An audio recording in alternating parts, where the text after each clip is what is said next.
ಅದಕ್ಕಾಗಿಯೇ ಒಂದು ಸ್ವಲ್ಪ ದಿವಸ ಅಲ್ಲಿ ಮದ್ರಾಸ್ನಲ್ಲಿದ್ದಾಗ ರಾಜ್ಕುಮಾರು ಅಲ್ಲಿ ಅವ್ರ ಜೊತೆಲಿ ಸ್ವಲ್ಪ ದಿವಸ ಇದ್ದೆ. ಆ ಟೈಮ್ನಲ್ಲಿ ಸ್ವಲ್ಪ ಕೆಲವು ಮ್ಯೂಸಿಕ್ ಜೆ ಕೆ ವೆಂಕಟೇಶ್ ಅವರು ಮ್ಯೂಸಿಕ್ ಅವರಿಗೆಲ್ಲ ಅಲ್ಲಿ ನಮಗೆ ಅವಕಾಶ ಆಗಲಿಲ್ಲ ಅಲ್ಲಿ. ಒಂದು ಸ್ವಲ್ಪ ಸಿನಿ ಫೀಲ್ಡ್ ಅಂತಂದರೆ ಒಂದು ಸ್ವಲ್ಪ ಪಾಲಿಟಿಕ್ಸ್ ಇರುತ್ತದೆ. ಮತ್ತು ಅವರು ಹೇಳಿದ್ರು, ಏನು ಹೇಳಿದ್ರು ಅಂದರೆ ಅವರು, ನಾವು ಬೆಂಗಳೂರಿಗೆ ಬರ್ತಾಯಿದ್ದೀವಿ, ಅಲ್ಲಿ ನಮ್ಮದೇ ಒಂದು ಪ್ರೊಡಕ್ಷನ್ ಮಾಡ್ತೀವಿ ವಜ್ರೇಶ್ವರಿಯಿಂದ, ಅಯ್ಯೋ ಅಲ್ಲಿ ಬಂದಮೇಲೆ ಬನ್ನಿ ಅಂತ ಹೇಳಿದರು. ಒಂದು ಮಾತು ಹೇಳಿದರು. ನಾಟಕದ ಕಂಪ್ನಿ ಇದ್ದಾಗ ನಮ್ಮ ರಾಜಣ್ಣ ಗುರುಗಳು ಅವರೇ ಅದಕ್ಕೆ ಮಾಸ್ಟ್ರು. ನಾನು ಡಿಗ್ರಿ ಮಾಡಿದ್ದು ಆ ಕಾಲದಲ್ಲಿ ಮಹಾರಾಜಾಸ್ ಕಾಲೇಜಿನಲ್ಲಿ. ಅದನ್ನೆಲ್ಲ ಬಿಟ್ಟು ಆಮೇಲೆ ನಾಟಕ ಅನಿವಾರ್ಯವಾಯಿತು. ಅದು ಪ್ರೊಫೆಷನ್ ಆಗೋ ಮಟ್ಟ ಆಯಿತು. ಹಿಂದೆ ರಾಜ್ಕುಮಾರ್ ಅವ್ರ ತಂದೆ ಇಲ್ಲಿ ಕಲಿಸ್ತಿದ್ರು ನಾಟಕನ. ತಮಿಳ್ನಾಡಾದ್ರೂ ಎಲ್ಲ ಕನ್ನಡದವರೇ ಇಲ್ಲಿರೋರು. ದೊಡ್ಡ ಗಾಜಿನವರಿಂದ 5 ಕಿಲೋಮೀಟ್ರ್ ಆಗ್ಬೋದು. ಅವರು ನಮ್ಮ ತಂದೆ ವಿಶ್ವಾಸದಿಂದ ಬಂದಾಗಲೆಲ್ಲ ಇಲ್ಲಿಗೆ ಬರ್ತಾಯಿದ್ರು. ಬಂದರೆ ಇಲ್ಲಿ ತಿಗಣಾರಿಗೆ ಬರ್ತಾಯಿದ್ರು. ಇಲ್ಲ ಅಂತಂದರೆ ಅಲ್ಲಿಗೆ ಅವರು ಬಂದಾಗ ಗಾಜನವ್ರಿಗೆ ಕರೆಸ್ಕೊತಾಯಿದ್ರು.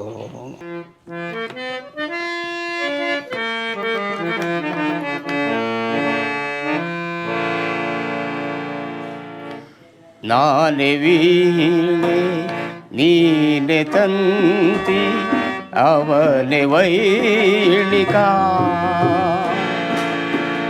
ನಾನೇ ವೀಣೆ ನೀನೆ ತಂತಿ ಅವನೇ ವೈಣಿಕ, ಮಿಡಿದ ನೆನಲು ರಸದ ಹೊನಲು ಬಿಂದು ಬಿಂದು ಸೇರಿಸಿಂದು ನಾದರೂಪಕ, ನಾನೇ ವೀಣೆ ನೀನೆ ತಂತಿ ಅವನೇ ವೈಣಿಕ,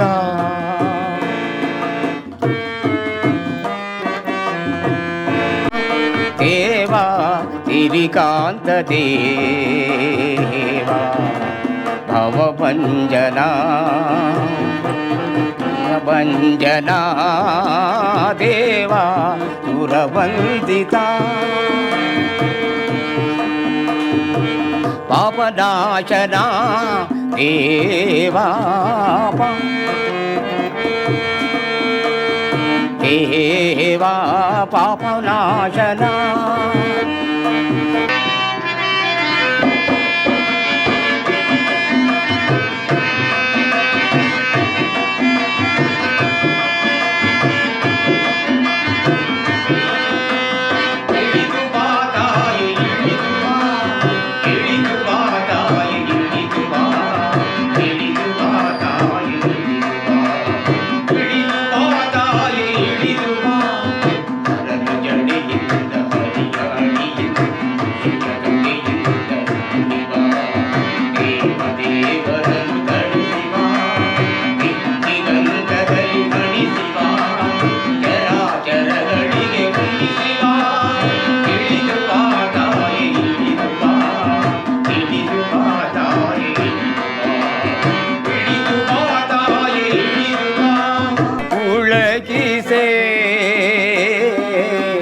ನಾನೇ ವೀಣೆ ನೀನೆ ತಂತಿ ಅವನೇ ವೈಣಿಕ.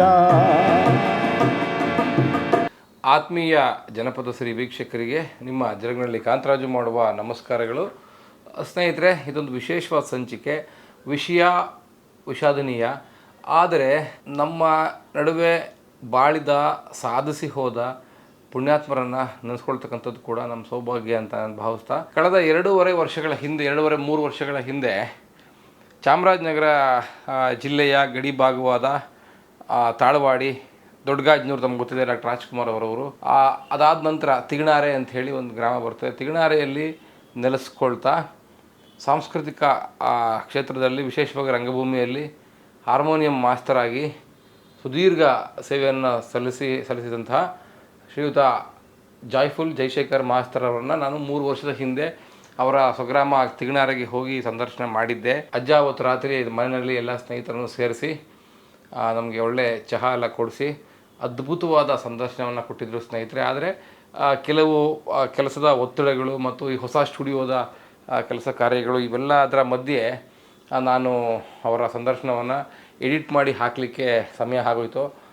ಭಾಳ ವಿಷಾದದ ವಿಷಯ ಏನು ಅಂತಂದರೆ ಹೀಗೆ ಕಳೆದ ಒಂದು 11-12 ದಿನಗಳ ಹಿಂದೆ ಅವರು ತೀವ್ರ ಅನಾರೋಗ್ಯದ ಕಾರಣ ನಿಧನರಾದರು ಅಂತ ಸುದ್ದಿ ತಿಳಿದು ಬಂತು ಸ್ನೇಹಿತರೆ. ಹಾಗಾಗಿ ಈಗ ಸಮಯ ಮಾಡಿಕೊಂಡು ನಮ್ಮನ್ನು ಅಗಲಿ ಹೋದಂಥ ಆ ಆತ್ಮಕ್ಕೆ ವಿಶೇಷವಾಗಿ ಜನಪದ ಸಿರಿಯಿಂದ ಶಾಂತಿಯನ್ನು ಕೋರ್ತಾ ಆ ದಿವ್ಯ ಆತ್ಮದ ನೆನಪು ಸದಾಕಾಲ ನಮ್ಮ ಎದೆಯಲ್ಲಿ ಉಳಿಲಿ ಅಂತಕ್ಕಂಥ ಒಂದು ವಿಷಯವನ್ನು ಇಟ್ಟುಕೊಂಡು ಸ್ನೇಹಿತರೆ ಜನಪದ ಸಿರಿಯಲ್ಲಿ ಜೈಫುಲ್ ಜಯಶೇಖರ್ ಮಾಸ್ತರ್ ಅವರ ಸುದೀರ್ಘ ಸಂದರ್ಶನ ಸಂಚಿಕೆಯ ಸರಣಿ ಶುರುವಾಗ್ತಾ ಇದೆ ಸ್ನೇಹಿತರೆ.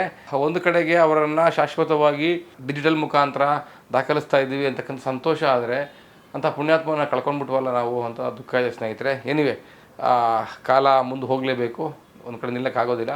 ನಮ್ಮ ನಗಲಿದಂಥ ಹಿರಿಯ ಜೀವ, ಸಾಂಸ್ಕೃತಿಕ ಜೀವ, ವಿಶೇಷವಾಗಿ ಡಾಕ್ಟರ್ ರಾಜ್ಕುಮಾರ್ ಅವರ ಒಡನಾಡಿಯಾಗಿದ್ದವರು ಚಾಮರಾಜನಗರದಲ್ಲಿ, ಅವರ ದಿವ್ಯ ಆತ್ಮಕ್ಕೆ ಶಾಂತಿಯನ್ನು ಕೋರ್ತಾ ಈ ಸರಣಿ ಅವರ ಆತ್ಮಕ್ಕೆ ಅರ್ಪಣೆ, ಅವರ ಕುಟುಂಬಕ್ಕೆ ಅರ್ಪಣೆ ಸ್ನೇಹಿತರೆ.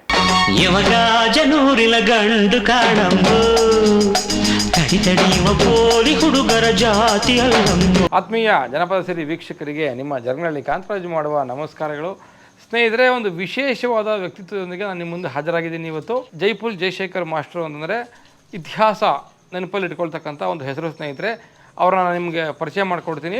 ನನಗೂ ಒಂದು ಹಲವಾರು ಪ್ರಶ್ನೆಗಳಿದ್ದ ಅವ್ರನ್ನ ಕೇಳಿ ತಿಳ್ಕೊಬೇಕು ಅಂತ ಆಸೆ. ಹಾಗಾಗಿ ಪೀಠಿಕೆ ಇಲ್ಲದೇ ಸಂದರ್ಶನ ಶುರು ಮಾಡ್ತಾ ಇದ್ದೀನಿ. ನಿಮ್ಮೆಲ್ಲರಿಗೂ ಸ್ವಾಗತ. ಜೈಫುಲ್ ಮಾಸ್ಟರ ಬದುಕಿಗೆ, ಅವರ ಒಂದು ಸಾಹಿತ್ಯ ಸಂಗೀತದ ಒಂದು ಬದುಕಿಗೆ ನಿಮಗೆ ಎಲ್ಲರಿಗೂ ಸ್ವಾಗತ ಕೋರ್ತಾ ಇದ್ದೀನಿ ಸ್ನೇಹಿತರೆ. ಎಲ್ಲರೂ ಬನ್ನಿ. ಸರ್ ನಮಸ್ಕಾರ. ನಮಸ್ಕಾರ ಸರ್. ಹೇಗಿದ್ದೀರಿ? ಚೆನ್ನಾಗಿದ್ದೀನಿ ಸರ್, ಪರವಾಗಿಲ್ಲ ಸರ್. ಏನು ಜೈಫುಲ್ ಜಯಶೇಖರ್ ಅಂದರೆ ಏನು ಅರ್ಥ? ಸ್ವಲ್ಪ ಹೆಸರು ಬಗ್ಗೆನೇ ಸ್ವಲ್ಪ ವಿವರಣೆ ಕೊಡಿ. ಜಾಯ್ಫುಲ್ ಅಂತ. ಜಾಯ್ಫುಲ್ ಅಂದರೆ ಅದು ಸಂತೋಷಭರಿತ. ಸಂತೋಷಭರಿತ ಜಯಶೇಖರ್ ಅಂತ ಆ ಹೆಸರೇನೋ ಇಟ್ಬಿಟ್ರು ಆ ಕಾಲದಲ್ಲಿ. ಯಾರು ಇಟ್ಟಿದ್ದನ್ನ? ಅದು ನಮ್ಮ ಚಿಕ್ಕಮ್ಮ ಒಬ್ಬರಿದ್ದರು, ಅವರು ನನಗೆ ಈ ಹೆಸರನ್ನ ಸೆಲೆಕ್ಟ್ ಮಾಡಿ ಇಟ್ಟವರು. ಜಾಯ್ಫುಲ್ ಜಯಶೇಖರ್ ಅಂತ. ಬಟ್ ನಿಮ್ಮ ಹುಟ್ಟು ಹೆಸರು ಜಯಶೇಖರ್ ಅಂತ, ಫುಲ್ ನೇಮೇ joyful Jayashekar sir. Joyful Jayashekar. Nice. ಹೌದು ಸರ್. ನಿಮ್ಮ ಇತಿಹಾಸ, ನಿಮ್ಮ ಹಿನ್ನೆಲೆ ಏನು? ನಿಮ್ಮ ಬಾಲ್ಯ ಎಲ್ಲಿ, ನೀವು ಹುಟ್ಟಿದ್ದಲ್ಲಿ ಸ್ವಲ್ಪ ಅಪ್ಪ ಅಮ್ಮ ಯಾರು ತಿಳಿಸ್ಕೊಡಿ. ಸರ್, ನಾನು ಹುಟ್ಟಿದ್ದು ಇದೇ ಗ್ರಾಮ ಅಂದರೆ ತಿಗಣಾರೆ, ತಾಳವಾಡಿ ತಾಲೂಕು ಬರ್ತದೆ. ಅಂದರೆ ಡಾಕ್ಟರ್ ರಾಜ್ಕುಮಾರ್ ಅವರ ಊರಿನ ಪಕ್ಕದೂರು, ಗಾಜನೂರು ಪಕ್ಕ. ರಾಜ್ಕುಮಾರ್ ಪಕ್ಕದ ಊರು ತಿಗಣಾರೆ, ನಮ್ಮ ಗ್ರಾಮ ಅದು. ನಮ್ಮ ತಂದೆ ಜಯಪ್ರಭು ಅಂತ, ಅವರು ಸ್ಕೂಲ್ ಮಾಸ್ಟ್ರು ಹಾಗೂ ಅವರು ಕಲಾವಿದರು, ಆರ್ಟಿಸ್ಟು. ಮತ್ತು ನಮ್ಮ ತಾಯಿ ಹೆಸರು ಚಂದ್ರಲೀಲಮ್ಮ ಅಂತ. ಹೀಗೆ ಎಷ್ಟು ಜನ ನೀವು ಅಣ್ಣ ತಮ್ಮಂದರು ಮಕ್ಕಳು? ನಾವು 4 ಜನ ಅಣ್ಣ ತಮ್ಮಿದ್ರು. 2 ಸಿಸ್ಟರ್ಸು, ಒಬ್ಬರು ದೊಡ್ಡವರು, ಒಬ್ಬರು ಚಿಕ್ಕವರು. ಅಲ್ಲ, ನಾನೇ ಕೊನೆಯವನು ಗಂಡು ಮಕ್ಕಳ ಪೈಕಿನಲ್ಲಿ. ನಾಟಕಗಳಿಗೆ ನೀವು ಹಾರ್ಮೋನಿಯಂ ಬಾರಿಸ್ತಿದ್ರಿ ಅಂತ ಕೇಳ್ಪಟ್ಟಿದ್ದೀನಿ. ನಿಮ್ಮ ದಯವಿಟ್ಟು ವೃತ್ತಿ ಬದುಕಿನ ಬಗ್ಗೆ ತಿಳಿಸ್ಕೊಡಿ ಪ್ಲೀಸ್, ಗೊತ್ತಿಲ್ಲದೆ ಕೇಳ್ತಾ ಇದ್ದೀನಿ. ಸರಿ ಸರ್. ಹಾರ್ಮೋನಿಯಂಗೆ ಅಂದರೆ ನಾಟಕಗಳಿಗೆ ಹಾರ್ಮೋನಿಯಂ ನುಡಿಸೋದು ಒಂದು ಸಹಜ. ನಾವು ಮತ್ತು ನಾಟಕ ಕಲಿಸ್ತಕ್ಕಂಥದ್ದು ಉಂಟು, ಡೈರೆಕ್ಷನ್, ನಾಟಕ ನಿರ್ದೇಶನ ಮತ್ತು ಹಾರ್ಮೋನಿಯಂ ಎರಡೂ. ನಾಟಕ ಮಾತ್ರ ಅಲ್ಲ, ಬೇರೆ ಕಥೆಗಳು ಮತ್ತು ಸುಗಮ ಸಂಗೀತ, ಲೈಟ್ ಮ್ಯೂಸಿಕ್, ಇವೆಲ್ಲ ಕೆಲವು ಪ್ರೋಗ್ರಾಮ್ಸ್ ಎಲ್ಲ ಮಾಡ್ತಕ್ಕಂಥದ್ದು ನಮ್ಮ ಒಂದು ಪ್ರೊಫೆಷನ್. ವಯಸ್ಸೆಷ್ಟು ನಿಮಗೆ?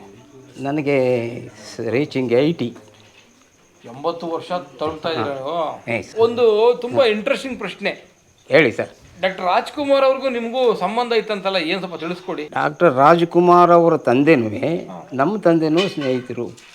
ಸಿಂಗಾನವರು ಮತ್ತು ನಿಮ್ಮ ತಂದೆ ಇಲ್ಲಿ ಅವರು ನಾಟಕಗಳನ್ನು ಕಲಿಸ್ಕೊಂಡಿದ್ರು. ಯಾರು? ಅವ್ರ ತಂದೆ, ರಾಜ್ಕುಮಾರ್ ಅವ್ರ ತಂದೆ ಪುಟ್ಸಾಮಯ್ಯನವರು ತಿಗಣಾರೆಯಲ್ಲಿ ನಾಟಕ ಕಲಿಸ್ಕೊಂಡ ಇದ್ರು ಅವರು. ಆವಾಗ ಇಲ್ಲಿ ನಾಟಕ ಕಲಿಸ್ಕೊಂಡಿರುವಾಗ ಅಲ್ಲಿ ನಮ್ಮ ತಂದೆಯವ್ರಿಗೂ ಅವ್ರಿಗೂ ವಿಶ್ವಾಸ ಬೆಳೀತು. ಹಾಗೆ ಅದು ಆ ಕಾಲದಿಂದ ಅವ್ರ ಮಕ್ಕಳಿಗೆ ನಮಗೆ ಹೀಗೆ ಕಂಟಿನ್ಯೂ ಆಗಿ ಹೋಗ್ತಾ ಇದೆ. ಇನ್ನೂ ಅದು ಆ ವಿಶ್ವಾಸ, ಆ ಸಂಬಂಧ ಕಳ್ಕೊಂಡಿಲ್ಲ, ಆ ಬಾಂಧವ್ಯ ಬೆಳ್ಕೊಂಡೇ ಹೋಗ್ತಾ ಇದೆ.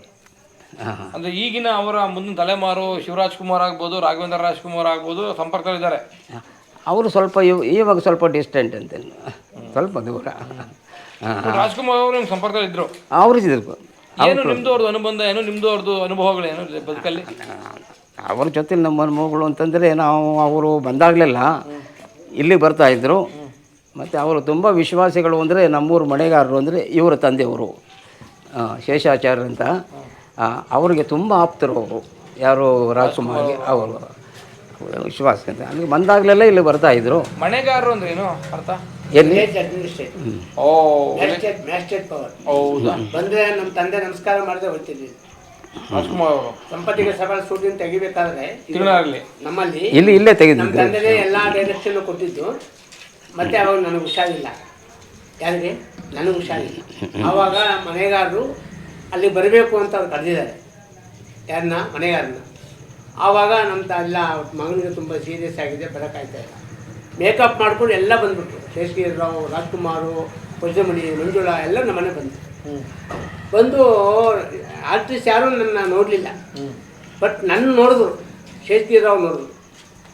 ಇಷ್ಟು ಬುದ್ಧಿವಂತರಾಗಿದ್ಕೊಂಡು ಈ ಮಗುನ ಈ ಥರ ಮನಸ್ಕೊಂಡು ಕೂತಿದ್ದಾರಲ್ಲ, ಅಷ್ಟು ಮಟ್ಟಕ್ಕಾಗಿದೆ, ಹೊರನೇ ನೀವು ಮೈಸೂರು ತಗೊಂಡೋಗ್ಬೇಕು ಅಂತ ಬಂದಾಗ ರಾಜ್ಕುಮಾರೇ ನಮ್ಮ ಕರ್ಕೊಂಡು ಮೈಸೂರಲ್ಲಿ ಅಡ್ಮಿಷನ್ ಮಾಡಿ ನಾನು ಉಳಿಸ್ತು. ಶೇಷಗಿರಿ ರಾವ್ ನಮಗೆ ಡೈರೆಕ್ಟರ್ ಕೊಟ್ಟಿದ್ರು. ರಾಜ್ಕುಮಾರ್ ಅವರು ನಿಮ್ಮ ತಂದೆಗೆ ತುಂಬ ತಂದೆ ತಾಯಿ ಕಂಡ್ರೆ ಅಭಿಮಾನ ಅಂದ್ರೆ ಅಂತಿಂತ ಅಭಿಮಾನ ಅಲ್ಲ. ಕಾರಣ ಮಹಾರಾಜಪುರ ಅಂತಿದೆ ಇಲ್ಲಿ ಪಕ್ಕದಲ್ಲಿ. ಓಕೆ. ಆವಾಗ ನಮ್ಮ ತಂದೆ ಅಲ್ಲಿಗೆ ವಿಲೇಜ್ ಮ್ಯಾಜಿಸ್ಟ್ರೇಟು, ನಮ್ಮ ತಾತ ಇಲ್ಲಿಗೆ ವಿಲೇಜ್ ಮ್ಯಾಜಿಸ್ಟ್ರೇಟು. ಅಂದ್ರೆ ಮನೆಗಾರರು ಬಟ್ ಆವಾಗ ಏನಾಯ್ತು ಅಂತ ಎಲ್ಲ ಹೇಳೋದಲ್ಲ, ಪುಟ್ಸ್ವಾಮಪ್ಪನವರು ನಮ್ಮ ತಂದೆಗೆ ತುಂಬಾ ಆಪ್ತರು. ಎಲ್ಲಾ ಕುಟುಂಬನೂ ಆಪ್ತರು ನಮ್ಮ ತಂದೆಗೆ. ಆ ಒಂದು ಅಭಿಮಾನ, ಅಷ್ಟು ಅಭಿಮಾನವಾಗಿ ನಮ್ಮನೇಲೆ ವಿದ್ಯಾಭ್ಯಾಸ ಮಾಡಿದವರು. 3ನೇ ತರಗತಿ ಮಾಡಿದ್ದೆ ನಮ್ಮ ತಂದೆ ಹತ್ರ. ಯಾರು? ಅಣ್ಣವರು. ಆಮೇಲೆ ಅವರು ನಾಟಕದ ಅಂಗಡಿಗೆ ಹೋದ್ರು. ಆಮೇಲೆ ಮಾಸ್ಟರ್ದು ಶುರುವಾಗುತ್ತೆ. ಮಾಸ್ಟರ್ ಅಲ್ಲ, ಎಲ್ಲರೂ ನಮ್ದು ಒಂದೇ ಫ್ಯಾಮಿಲಿ ಇದ್ದಾಗೆ. ಮಾಸ್ಟರ್ ನಾವೆಲ್ಲ ಒಂದು ಫ್ಯಾಮಿಲಿ ಇದ್ದಾಗೆ. Thank you. ಕೂತ್ಕೊಂಡ್ರೆ ಗಂಟೆ ಗಟ್ಟಲೆ ನಮ್ಮ ತಂದೆ ಜೊತೆ ನಮ್ಮ ತಂದೆನೇ ಗುರುಗಳು ಇವ್ರಿಗೆ. ಆ ಅಭಿಮಾನ. ಹೌದು ಸರ್. ಪೂಜೆ ಹೇಳಿ. ನೀವು ಮುಖ್ಯವಾಗಿ ನಾಟಕಗಳಿಗೆ ಹಾರ್ಮೋನಿಯಂ ಕೆಲಸ ಮಾಡ್ತೀರಾ? ಹೌದು. ನಾಟಕಗಳಿಗೆ ಕೆಲವು ಬೇರೆ ಬೇರೆ ಕಾರ್ಯಕ್ರಮಗಳಿಗೂ ಹಾರ್ಮೋನಿಯಂ ಬಾರಿಸ್ತೀವಿ. ನೀವು ಸಾಹಿತ್ಯ ಬರೀತೀರಾ ಅಂತ ಕೇಳ್ಪಟ್ಟಿದ್ದೀನಲ್ಲ? ಅದು ಉಂಟು ಕೆಲವರು, ಸ್ವಲ್ಪ ಕೆಲವೆಲ್ಲ ಅದ್ರ ಬಗ್ಗೆ ಸ್ವಲ್ಪ ಹಂಚ್ಕೊಳ್ಳಿ. ಬರೆದಿದ್ದೀನಿ. ಸಾಹಿತ್ಯದ ಬಗ್ಗೆ ಹಂಚ್ಕೊಳ್ಳಿ. ಹೌದು. ಡ್ರಾಮಗಳಿಗೆ, ಕಥೆಗಳಿಗೆ, ಇನ್ನೂ ಬೇರೆ ಬೇರೆ ಅಕೇಶನ್ಗಳಿಗೆಲ್ಲ ಸಾಹಿತ್ಯ ಬರೆದಿದ್ದೀನಿ. ಸಿನಿಮಾಗೆ ಬರಲಿಲ್ವಾ?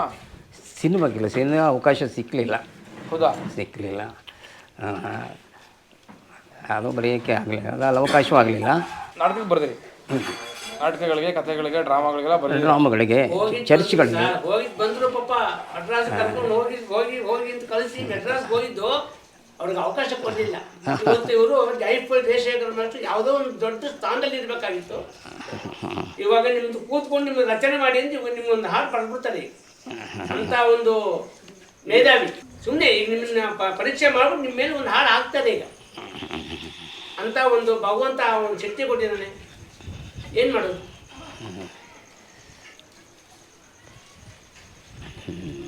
ಅಪ್ಪಾಜಿ ಹೇಳಿ. ಸಿನಿಮಾಗೆ ಪ್ರಯತ್ನ ಪಡಲಿಲ್ಲ, ಅದ್ರ ಬಗ್ಗೆ ಹಂಚ್ಕೊಳ್ಳಿ. ಸಿನಿಮಾಗೆ ಪ್ರಯತ್ನ ಮಾಡಿದೆ, ಅವಕಾಶ ಆಗಲಿಲ್ಲ. ಅದ್ರ ಸ್ವಲ್ಪ ವಿಸ್ತಾರವಾಗಿ ಹೇಳಿ. ಅಷ್ಟೇ. ಬುದ್ಧಿವಂತರಲ್ಲ, ಸ್ವಲ್ಪ ವಿಸ್ತಾರವಾಗಿ ಹೇಳಿ. ಅದೇ ಪ್ರಯತ್ನ ಮಾಡಿದೆ ನಾನು. ಅದಕ್ಕಾಗಿಯೇ ಒಂದು ಸ್ವಲ್ಪ ದಿವಸ ಅಲ್ಲಿ ಮದ್ರಾಸ್ನಲ್ಲಿದ್ದಾಗ ರಾಜ್ಕುಮಾರರು ಅಲ್ಲಿ ಅವ್ರ ಜೊತೆಲಿ ಸ್ವಲ್ಪ ದಿವಸ ಇದ್ದೆ. ಮದ್ರಾಸ್ನಲ್ಲಿ ಇದ್ದೆ. ಕೋಯಂಬೀಡು ಹತ್ರ ಎಲ್ಲ ಮನೆ ಇತ್ತು. ಕೋಡಂಬಕ್ಕಂನಲ್ಲಿ. ಅಲ್ಲಿದ್ದಾಗಿದ್ದೀವಿ. ಆ ಟೈಮ್ನಲ್ಲಿ ಸ್ವಲ್ಪ ಕೆಲವು ಮ್ಯೂಸಿಕ್ JK ವೆಂಕಟೇಶ್ ಅವರು ಮ್ಯೂಸಿಕ್ ಅವರಿಗೆಲ್ಲ ಅಲ್ಲಿ ನಮಗೆ ಅವಕಾಶ ಆಗಲಿಲ್ಲ. ಅಲ್ಲಿ ಒಂದು ಸ್ವಲ್ಪ ಸಿನಿ ಫೀಲ್ಡ್ ಅಂತಂದರೆ ಒಂದು ಸ್ವಲ್ಪ ಪಾಲಿಟಿಕ್ಸ್ ಇರ್ತದೆ ಅದರಲ್ಲಿ. ಅದರಿಂದ ಅವಕಾಶಗಳು ದೊರೆಯಲಿಲ್ಲ. ಮತ್ತೆ ಬಾಲ್ಯದಿಂದಲೇ ಸ್ನೇಹಿತರಲ್ವಾ ಊರಲ್ಲಿ? ನಿಮ್ಗೆ ಇತ್ತು. ನಮ್ಮೂರಿನವರು ನಮ್ಮ ತಂದೆ ಮಗ ಕನ್ಸಿಡರ್ ಮಾಡ್ಬೋದಾಗಿತ್ತಲ್ಲ. ಹೌದು, ಏನೋ ಅವ್ರು ಮನಸ್ಸು ಮಾಡಲಿಲ್ಲ. ಮತ್ತು ಅವರು ಹೇಳಿದ್ರು, ಏನು ಹೇಳಿದ್ರು ಅಂದರೆ ಅವರು, ನಾವು ಬೆಂಗಳೂರಿಗೆ ಬರ್ತಾಯಿದ್ದೀವಿ, ಅಲ್ಲಿ ನಮ್ಮದೇ ಒಂದು ಪ್ರೊಡಕ್ಷನ್ ಮಾಡ್ತೀವಿ ವಜ್ರೇಶ್ವರಿಯಿಂದ. ಅಯ್ಯೋ ಅಲ್ಲಿ ಬಂದಮೇಲೆ ಬನ್ನಿ ಅಂತ ಹೇಳಿದರು, ಒಂದು ಮಾತು ಹೇಳಿದರು. ಆಗ ನಿಮ್ಗೆ ವಯಸ್ಸೆಷ್ಟು? ಆವಾಗ ನನಗೆ ಒಂದು 40 ಇರ್ಬೋದು, 35-40. ನಿಮಗೂ ರಾಜ್ಕುಮಾರ್ ಅವ್ರಿಗೂ ವಯಸ್ಸಿನ ಅಂತರ ಎಷ್ಟು? ವಯಸ್ಸಿನ ನಂತರ ಒಂದು 10 ಇಯರ್ಸ್ ಇರ್ಬೋದು. ಅಂದರೆ ದೊಡ್ಡವರು ಅವರ? ದೊಡ್ಡವರು ಅವರು.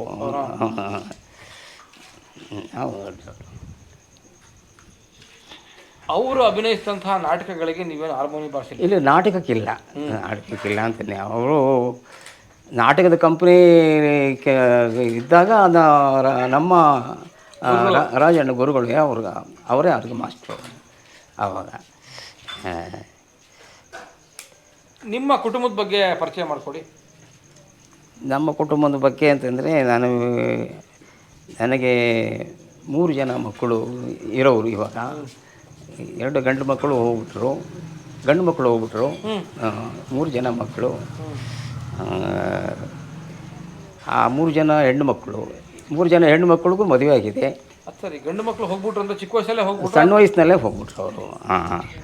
ಅದರಲ್ಲಿ ಇವರೊಬ್ಬರು ನಮ್ಮ ಹಳೆಯ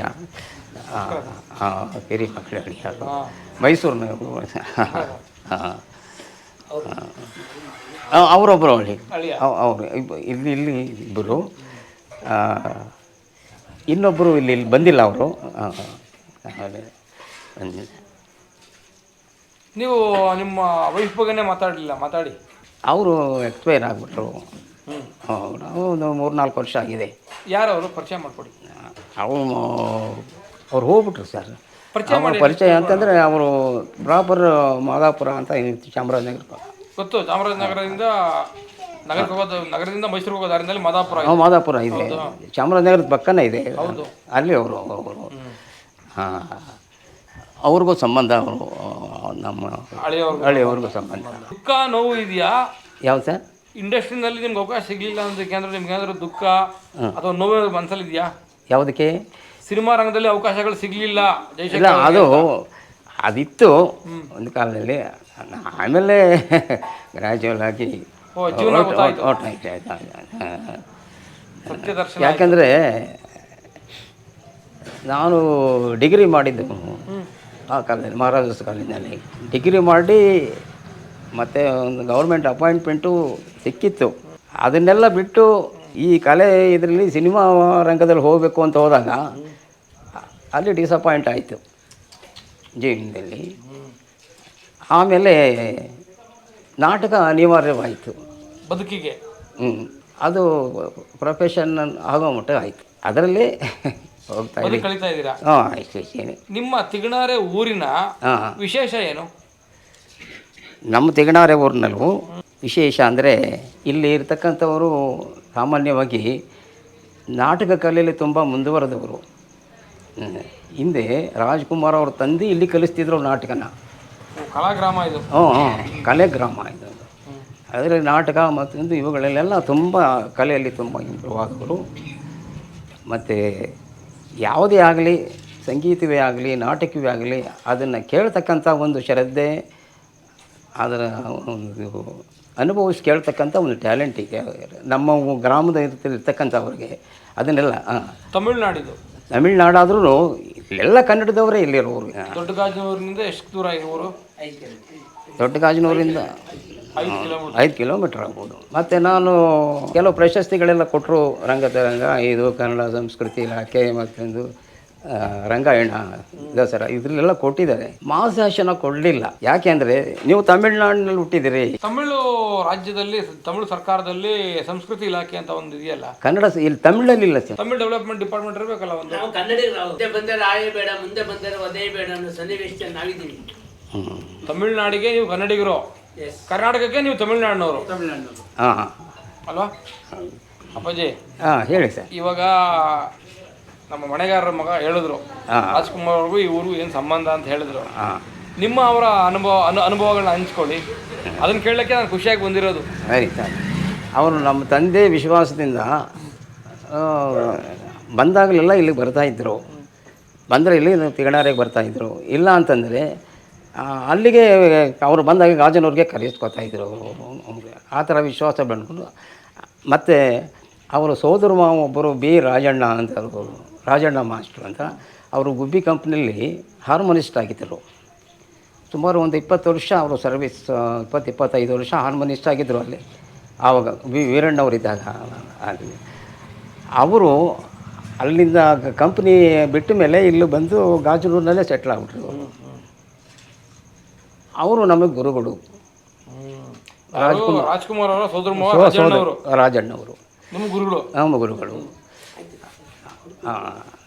ಆಗ ಅವರಿಂದ ಒಂದು ಸ್ವಲ್ಪ ಕೆಲವು ವಿಚಾರಗಳೆಲ್ಲ ನನಗೆ ಪಾಠ ಸಿಕ್ತು. ನೀವು ರಾಜ್ಕುಮಾರ್ ಅವರ ನಾಟಕಕ್ಕೆ ಹಾರ್ಮೋನಿಯಂ ನುಡಿಸ್ತಾ ಇದ್ರಿ ಅಂತ ಕೇಳ್ಪಟ್ಟಿದ್ದೀನಿ, ಹೌದಾ? ರಾಜ್ಕುಮಾರ್ ಇಲ್ಲ ಅವರು ಕಂಪ್ನಿಯಲ್ಲಿ ಇದ್ದರು. ಅವಾಗ ಕಂಪ್ನಿಯಲ್ಲಿ ಇದ್ದುಬಿಟ್ಟಿದ್ರು. ಕಂಪ್ನಿಯಲ್ಲಿ ನಮ್ಮ ಮಾಸ್ಟ್ರು ಹೇಳಿದ್ರಲ್ಲ ರಾಜಣ್ಣವರು, ಅವ್ರು ನುಡಿಸ್ತಾಯಿದ್ರು. ತಿಗಣಾರಿನಲ್ಲಿ ಸಂಪತ್ತಿಗೆ ಸವಾಲ್ ಶೂಟಿಂಗ್ ಆಗಿತ್ತಾ? ಇಲ್ಲಿ ಶೂಟಿಂಗ್ ಎಲ್ಲ ಆಯಿತು ತಿಗಣಾರಿನಲ್ಲಿ. ಯಾವ ಸೀನು ಅಂತ ನೆನಪಿಸ್ಕೋಬೋದಾ? ನಿಮ್ಗೆ ನೆನಪಿದೆಯಾ? ಗೃಹಪ್ರವೇಶ, ನಮ್ಮ ಮನೆ ಗೃಹಪ್ರವೇಶವಾದಾಗ ಗಣಪತಿ ದೇವಸ್ಥಾನ ಕೆರೆ ಹತ್ರ ಕಟ್ಟಿತ್ತು ನಮ್ಮ ತಂದೆಯವರು. ಆವಾಗ ಗಣಪತಿ ದೇವಸ್ಥಾನಕ್ಕೆ ನಮ್ಮ ತಂದೆಯವರು, ನಾವು ಯಾರು ಹೋಗದೇ ಇದ್ದಕ್ಕೆ ನಮ್ಮ ಚಿಕ್ಕಪ್ಪ, ನಮ್ಮ ಚಿಕ್ಕಮ್ಮ, ನಮ್ಮ ಅಕ್ಕ 3 ಜನ ಹೋಗಿದ್ದಾರೆ. ರಾಜ್ಕುಮಾರ್ ಅವ್ರ ಭಾವ ವೆಂಕಟರಾಜ್ ಅವರು ಮಹಾಮಂಗಳಾರತಿ ಮಾಡ್ತಾಯಿದ್ದಾರೆ. ಎಲ್ಲಿ ಗಣಪತಿಗೆ ಮಹಾಮಂಗಳಾರತಿ ಮಾಡ್ತಾರೆ. ಆವಾಗ ಮಂಜುಳ ಆ ಕಡೆಯಿಂದ ನೀರು ತೊಗೊಂಡು ಬರ್ತಾರೆ ಕೆರೆಯಿಂದ. ಇಲ್ಲಿ ಬಾಳೆ ಸಿಪ್ಪೆ ತಿಂದು ಬಿಸಾಕ್ತಾರೆ, ಜಾರಿ ಬೀಳ್ತಾರೆ. ಅದೊಂದು ಶೂಟಿಂಗ್. ಎರಡನೇದಾಗಿ ತದನಂತರ ಎಮ್ಮೆ ಮೇಲೆ ಕೂತ್ಕೊಂಡು, ಎಮ್ಮೆಗೆ 2 ದಿವಸ ಟ್ರೈನಿಂಗ್ ಕೊಟ್ಟಿದ್ದಾರೆ ನಮ್ಮ ತಂದೆ ಹೊಡ್ಕೊಂಬಂದು. ಈಗ ಅನ್ಬೇಕಲ್ಲ ಎಮ್ಮೆ, ಹೌದು, ಆ ಅನ್ಸ್ಕೊಳ್ಳೋಕ್ಕೆ 2 ದಿವಸ ಟ್ರೈನಿಂಗ್ ಬರುತ್ತೆ. ಹುಲ್ಲು ಕೊಟ್ಟು ಅದನ್ನು ಈಗ ಮಾಡಿ ಎಮ್ಮೆ ಮೇಲೆ ಕೂತ್ಕೊಂಡು, ಇಲ್ಲಿ ಒಬ್ರು ಆಚಾರ್ಯ ಹುಡುಗ ಸಿದ್ಧಾಚಾರ್ಯ ಅಂತ ಅವನಿಗೆ ಒಂದು ಫಿಡಲ್, ಕಂಟೆ ಫಿಡಲ್ ಕೊಟ್ಟಿದ್ದರು. ಅವನು ಬಾರಿಸ್ತಾ ಇದ್ದಾನೆ. ಎಮ್ಮೆ ಮೇಲೆ ಕೂತ್ಕೊಂಡು ಆ ಹಾಡನ್ನು ಹಾಡ್ಕೊಂಡು ಏರಿ ಮೇಲೆ ಹೋಗಿ ಬರ್ತಾರೆ. ಅದು ನಡೆದಿರೋದು ತಿರುನಾಳಲ್ಲಿ ಶೂಟಿಂಗು. ಮತ್ತೆ ತದನಂತರ ಈ ತಾಳ್ವಾಡಿ ಮೇನ್ ರೋಡ್, ನಮ್ಮೂರು ಪಕ್ಕದಲ್ಲೇ, ನಮ್ಮ ಊರಿಂದ ಒಂದು ಅರ್ಧ ಫರ್ಲಾಂಗ್ ಆಗುತ್ತೆ. ರಾಗಿ ಒಕ್ಕಣೆ ಮಾಡ್ತಾ ಇದ್ದಾರೆ. ರಾಗಿ ಕಟಪಾಗಿ ಒಕ್ಕಣೆ ಮಾಡ್ತಾ ಇದ್ದಾರಲ್ಲ, ಅವಾಗ ಕೊಂಗೆ ತಗೊಂಡು ಎಲ್ಲ ತೂರ್ತಾ ಇದ್ದಾರೆ. ಅದೊಂದು ಶೂಟಿಂಗು. ಅದೇ ಸಿನಿಮಾಗೆ ಅದೇ ಸರಿ. ಯಾರೇ ಕೂಗಾಡಲಿ, ಊರೇ ಹೋರಾಡಲಿ, ನಿನ್ನ ನೆಮ್ಮದಿಗೆ ಭಂಗವಿಲ್ಲ.